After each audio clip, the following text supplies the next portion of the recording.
Hello everyone, स्वागत है आप सभी का आपके अपने यूट्यूब चैनल में। दोस्तों आज 30 जुलाई है और 30 जुलाई 2025 इलेक्ट्रीशियन थ्योरी का फर्स्ट ईयर का पेपर करने वाले हैं। आगे जिनका पेपर बाकी है आपके शिफ्ट में भी बिल्कुल ऐसा पेपर आएगा, तो ये सारे प्रश्न आप याद कर लीजिए।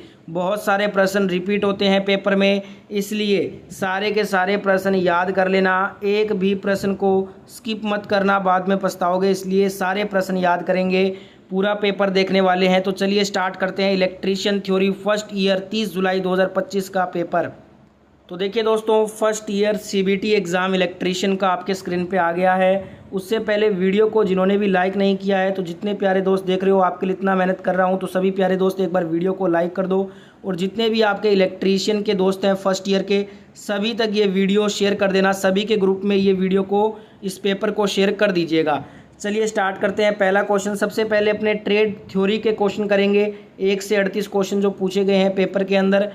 पहला क्वेश्चन पूछा गया है, चित्र में दर्शाए अनुसार BH वक्र में X से चिन्हित भाग का नाम क्या है। अब यहाँ पे देखिए दोस्तों, BH वक्र आपको दिया गया है चित्र, इसमें आपको X से चिन्हित भाग का नाम बताना है। ये जो भाग है ना, X से चिन्हित हुआ भाग, इसका नाम बताना है। तो इसका नाम है दोस्तों, इसको बोलते हैं निग्राहिता। क्या बोलते हैं? निग्राहिता बोलते हैं। सी नंबर ऑप्शन यहाँ पे राइट आंसर होगा।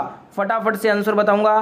प्रिपरेशन मैं पहले ही करवा चुका हूँ, प्लेलिस्ट देख लीजिएगा। फर्स्ट ईयर इलेक्ट्रीशियन की 50 से ज़्यादा वीडियो मैंने बनाई है, तो इस वीडियो में एक्सप्लेन नहीं करूंगा आंसर। टाइम कम है, मेरे पास बहुत सारे पेपर हैं, उनको सॉल्यूशन करवाना है। समय मेरे पास भी कम है, आपके पास भी कम है, इसलिए फटाफट से आंसर बताऊंगा। आप सारे आंसर नोट डाउन करते रहिएगा, जिससे कि बाद में रिवीजन कर सको। इसलिए फटाफट से पूरा पेपर हल करना है, तो आपको एक्सप्लेन नहीं करूँगा, ठीक है। जिनको समझ नहीं आ रहा थ्योरी, वो मेरी प्लेलिस्ट चेक कर लीजिए फर्स्ट ईयर की, उसमें 50 से ज़्यादा वीडियो है, आपको पूरा इलेक्ट्रीशियन थ्योरी मिल जाएगा उसके अंदर, ठीक है। तो वो प्लेलिस्ट आप चेकआउट कर लीजिएगा। क्वेश्चन नंबर 2 है, 1 ओम से 1 मेगा ओम रेंज प्रतिरोध को मापने के लिए किस विधि का उपयोग किया जाता है। तो इसके लिए हम व्हीटस्टोन ब्रिज मेथड का यूज़ करते हैं। 1 ओम से 1 मेगा ओम रेंज प्रतिरोध को मापने के लिए बी नंबर ऑप्शन यहाँ पे राइट हो जाएगा। फटाफट से पूरा पेपर सोल्व कराऊंगा, तो पूरा पेपर देखना, क्योंकि CBT exam first year electrician का बिल्कुल ऐसा प्रश्न पूछा जाएगा आपके शिफ्ट में, और प्रश्न रिपीट हो रहे हैं, ध्यान रखिएगा हर शिफ्ट में। अगला क्वेश्चन है, वायरिंग में पाइप जंपर का उपयोग कहाँ किया जाता है। तो ये दीवार पर छेद करने के लिए किया जाता है। Right answer option number B हो जाएगा इस क्वेश्चन में। अगला क्वेश्चन देखिएगा दोस्तों, क्वेश्चन कह रहा है, इलेक्ट्रॉनिक्स वस्तुओं की सर्विसिंग और मरम्मत के लिए किस प्रकार की सोल्डरिंग विधि का उपयोग किया जाता है। इलेक्ट्रॉनिक्स वस्तुओं की सर्विसिंग और मरम्मत के लिए हम सोल्डरिंग गन के साथ सोल्डरिंग करते हैं। सी नंबर ऑप्शन यहाँ पे राइट आंसर हो जाएगा। अगला क्वेश्चन है, उस संधारित्र का धारिता मान क्या है जिसे 35 वोल्ट तक चार्ज करने के लिए 0.5 कूलाम की आवश्यकता होती है। फॉर्मूला आपको सभी को बताया हुआ है, फटाफट से आंसर बता देता हूँ। इसके लिए 0.014 फेराड यहाँ पे राइट आंसर होगा, ठीक है। धारिता का मान आएगा 0.014 farad. D number option right हो जाएगा। फॉर्मूला सबको बताया हुआ है, पूरा प्रिपरेशन प्लेलिस्ट देख लीजिएगा। इलेक्ट्रीशियन फर्स्ट ईयर थ्योरी का 50 से ज़्यादा वीडियो बनाई थी मैंने, सारी वीडियो अपलोड है, चेकआउट कर लीजिए प्लेलिस्ट। अगर अभी भी आपको थ्योरी में दिक्कत है, तो वो सारी वीडियो देख कर जाना, सारी दिक्कत आपकी दूर हो जाएगी। नेक्स्ट क्वेश्चन देखिएगा, एसी आपूर्ति प्रणाली में न्यूट्रल कंडक्टर का कार्य बताइए। न्यूट्रल कंडक्टर का कार्य होता है एसी आपूर्ति प्रणाली में, ये रिटर्न करंट पथ प्रदान करता है, प्रोवाइड्स द रिटर्न करंट पथ। यहाँ पे right answer option number B हो जाएगा। कल भी ये क्वेश्चन पूछा था और आज ये क्वेश्चन रिपीट हुआ है, इसलिए बोल रहा हूँ पूरा पेपर याद कर लो। प्रश्न रिपीट हो रहे हैं हर शिफ्ट में, आपके शिफ्ट में भी यही प्रश्न रिपीट होगा। अगला क्वेश्चन पूछा गया है, कौन से विद्युत उपकरण को L सीरीज MCB से जोड़ा जा सकता है। जनरल लाइटनिंग उपकरण को L सीरीज MCB से जोड़ा जा सकता है। बी नंबर ऑप्शन यहाँ पे राइट आंसर होगा इस क्वेश्चन का। अगला क्वेश्चन है, जैसा कि चित्र में दिखाया गया है, पावर ट्रांसफार्मर में भाग का नाम बताइए। यहाँ पे पावर ट्रांसफार्मर में ये जो भाग होता है, इसको क्या बोलते हैं। इसको बोलते हैं बुखोल्ज रिले। क्या बोलते हैं? बुखोल्ज रिले बोलते हैं। ए नंबर ऑप्शन राइट आंसर हो जाएगा इस क्वेश्चन में। अगला क्वेश्चन है, ईएलसीबी का उद्देश्य क्या होता है? ईएलसीबी का फुल फॉर्म होता है अर्थ लीकेज सर्किट ब्रेकर, और ये कार्य करता है उपकरण को लीकेज करंट से बचाने का ये काम करता है। सी नंबर ऑप्शन यहाँ पे राइट आंसर होगा इस क्वेश्चन में। अगला क्वेश्चन है पावर ट्रांसफार्मर में बुखोल्ज रिले का कार्य बताइए। What is the function of Buchholz relay in power transformer? तो ये ओवरलोडिंग और शॉर्ट सर्किट से सुरक्षा करता है। सी नंबर ऑप्शन यहाँ पे करेक्ट होगा। पूरा का पूरा पेपर याद करना है, एक भी क्वेश्चन स्किप मत करना, आपके सीबीटी शिफ्ट में भी यही प्रश्न पूछा जाएगा। अगला क्वेश्चन है सौर सेल की शीर्ष परत के रूप में किसका उपयोग किया जाता है? सिलिकॉन का उपयोग होता है। राइट आंसर हो जाएगा बी नंबर ऑप्शन इस क्वेश्चन का। अगला क्वेश्चन है पृथ्वी प्रतिरोध परीक्षक में ओम मीटर सुई के विक्षेपण किसके अनुपातिक होती है? दो कुंडलियों में धारा के अनुपात होती है। बी नंबर ऑप्शन यहाँ पे राइट आंसर हो जाएगा इस क्वेश्चन में। अगला क्वेश्चन है चमकदार दक्षता की इकाई क्या होती है? What is the unit of luminous efficiency? Lumen प्रति वाट होती है। बी नंबर ऑप्शन यहाँ पे राइट आंसर हो जाएगा इस क्वेश्चन का। अगला क्वेश्चन है जैसा कि चित्र में दिखाया गया है यूजी केबलों में एक्स से चिन्हित भाग का नाम क्या होगा? यहाँ पे ये जो यूजी केबल है इसमें जो एक्स वाला जो भाग है ना, ये इसका काम क्या होता है? ये लेड शीट होता है, ठीक है। तो यहाँ पे right answer option number D हो जाएगा इस क्वेश्चन में। अगला क्वेश्चन है विद्युत परिपथ में चालकता के लिए चुंबकीय परिपथ में समान शब्द क्या है? विद्युत परिपथ में जिसको चालकता बोलते हैं, चुंबकीय परिपथ में उसको परमियंस कहते हैं, ठीक है। Right answer option number B हो जाएगा इस क्वेश्चन का। अगला क्वेश्चन है चित्र में दिखाए गए हथौड़े का नाम। यहाँ पे जो हथौड़ा दिखाया गया है चित्र में, इसका नाम बताना है। तो ये क्लो हैमर है। कौन सा हैमर है? क्लो हैमर बोलते हैं इसको। डी नंबर ऑप्शन राइट हो जाएगा। फटाफट से पूरा पेपर करने वाले हैं, टाइम कम है हमारे पास। अगला क्वेश्चन चल कुंडली मीटर के एक समान पैमाने पर होने का कारण क्या होता है? ये विचलन बला घूर्ण धारा के अनुपातिक होता है। Right answer option number A हो जाएगा इस क्वेश्चन में। अगला क्वेश्चन देखिएगा तांबे के परमाणु के संयोजकता कोष में कितने इलेक्ट्रॉन होते हैं? तांबे के परमाणु के संयोजकता कोष में इलेक्ट्रॉन की संख्या 1 होती है। सी नंबर ऑप्शन यहाँ पे राइट आंसर हो जाएगा। अगला क्वेश्चन है कौन सा कारक किसी पदार्थ की पारगम्यता को बदलता है? Which factor changes the permeability of a material? तो ये फ्लक्स डेंसिटी, फ्लक्स घनत्व बदलता है। सी नंबर ऑप्शन यहाँ पे राइट आंसर हो जाएगा। अगला क्वेश्चन है यदि स्टार कनेक्शन में फेज करंट 20 एम्पियर है तो लाइन करंट का मान कितना होगा? 20 एम्पियर होगा। Right answer option number D हो जाएगा। सारे फॉर्मूले मैंने आपको करवाए हैं, बार बार बोल रहा हूँ। जिनको भी इलेक्ट्रीशियन थ्योरी सीखनी है प्लेलिस्ट चेक कर लेना, 50 से ऊपर वीडियो बनाया है, जाके देख लीजिए एग्जाम से पहले, बहुत फ़ायदा होगा आपको। अगले क्वेश्चन में आपसे पूछा है कि यदि एक सेल को समानांतर संयोजन परिपथ में विपरीत ध्रुवता से जोड़ा जाए तो इसका क्या प्रभाव होगा? ये लघुपतित हो जाएगा। क्या हो जाएगा? Will get short circuited. C number option यहाँ पे राइट आंसर हो जाएगा इस क्वेश्चन में। अगला क्वेश्चन है जूल के नियम के अनुसार उत्पन्न गर्मी की गणना करने के लिए किस सूत्र का उपयोग होता है? जूल के नियम के अनुसार उत्पन्न गर्मी की गणना करने का सूत्र होता है heat generated is equal to H बराबर होता है आई स्क्वेयर आर टी बटा जूल, ठीक है। तो यहाँ पे राइट आंसर हो जाएगा बी नंबर ऑप्शन इस क्वेश्चन का। अगला क्वेश्चन देखिएगा 3 फेज विद्युत मापन में शक्ति गुणांक क्या होगा यदि 2 वाटमीटर समान और धनात्मक रीडिंग दिखा रहे हैं? 1 होगा। कितना होगा? 1 होगा। Right answer option number B हो जाएगा इस क्वेश्चन का। अगला क्वेश्चन देखिएगा दोस्तों, क्वेश्चन है फिगर वाला क्वेश्चन है। ये चित्र में दर्शाए अनुसार वायरिंग का प्रकार बताना है। तो देख लेते हैं ये कौन सी वायरिंग है। ये जो आप डायग्राम देख रहे हो ना, आपको बताना है ये कौन सी वायरिंग है। तो इसको बोलते हैं दोस्तों क्लीट वायरिंग। क्या बोलते हैं? क्लीट वायरिंग बोलते हैं। बी नंबर ऑप्शन यहाँ पे राइट आंसर हो जाएगा। अगला क्वेश्चन है यदि लाइन वोल्टेज VL है और लाइन करंट IL है तो 3 फेज प्रतिक्रियाशील शक्ति PR ज्ञात करने का सूत्र क्या होगा?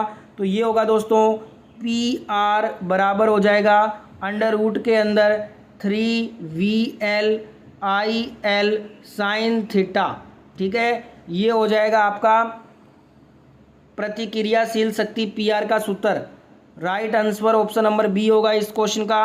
अगला क्वेश्चन देखिएगा प्रति इकाई ठोस कोण पर प्रकाश स्रोत द्वारा किए गए चमकदार प्रवाह को क्या कहते हैं? इसको ल्यूमिनेस इंटेंसिटी कहा जाता है। C number option right answer हो जाएगा। अगला क्वेश्चन है, चित्र में दर्शाए गए प्रतिरोधक का नाम यहाँ पे बताना है। ये कौन सा रजिस्टर है? ये वायर वाउंड रजिस्टर है, वायर वाउंड प्रतिरोध इसको बोलते हैं। ए नंबर ऑप्शन राइट आंसर हो जाएगा। अगला क्वेश्चन है दोस्तों, शुष्क सेल में धनात्मक इलेक्ट्रोड के रूप में क्या प्रयोग होता है? Which is used as a positive electrode in a dry cell. शुष्क सेल में धनात्मक इलेक्ट्रोड के रूप में कार्बन का यूज होता है। D number option right answer हो जाएगा। अगला क्वेश्चन है, घरेलू इंस्टॉलेशन में लचीली डोरियों का उपयोग कहाँ किया जाता है? पोर्टेबल उपकरणों में, in portable appliances. B number option यहाँ पे राइट आंसर हो जाएगा इस क्वेश्चन का। अगला क्वेश्चन है, गुरुत्वाकर्षण नियंत्रण के साथ प्रदान किए गए उपकरण का उपयोग करने की स्थिति कौन सी होती है? ये होती है वर्टिकल पोजीशन, ऊर्ध्वाधर स्थिति। सी नंबर ऑप्शन राइट होगा। बिल्कुल सीबीटी, आपका सीबीटी भी आपके शिफ्ट में यही सीबीटी के क्वेश्चन आएंगे इलेक्ट्रीशियन के, तो पूरा पेपर देखना है। 3 फेज प्रणाली में प्रतिक्रियाशील शक्ति क्या है? यदि सक्रिय शक्ति 4 किलोवाट है और स्पष्ट शक्ति 5 केवीए है तो ये हो जाएगी 3 kVAR। B number option right हो जाएगा। सारे फॉर्मूले मैं करवा चुका हूँ, तो कौन सा फॉर्मूला लगेगा बताने की जरूरत नहीं है। चेकआउट कर लो प्लेलिस्ट, सारी वीडियो देख लीजिएगा, पूरा थ्योरी आपको याद हो जाएगा अच्छे से। कौन सा पदार्थ अनुचुंबकीय पदार्थ है? तो कॉपर तांबा अनुचुंबकीय पदार्थ होता है, पैरामैग्नेटिक सब्सटेंस इसको बोलते हैं। बी नंबर ऑप्शन यहाँ पे राइट आंसर होगा।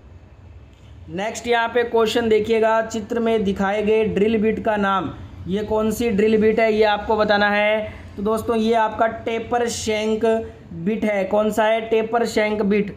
बी नंबर ऑप्शन यहाँ पे राइट आंसर हो जाएगा। अगला क्वेश्चन है, RLC श्रेणी परिपथ की प्रतिबाधा Z की गणना करने के लिए किस सूत्र का उपयोग होता है? इसके लिए दोस्तों Z बराबर अंडर रूट में R² प्लस ब्रैकेट में XL माइनस XC का स्क्वायर, ये वाला फॉर्मूला यूज होता है। बी नंबर ऑप्शन यहाँ पे राइट आंसर हो जाएगा।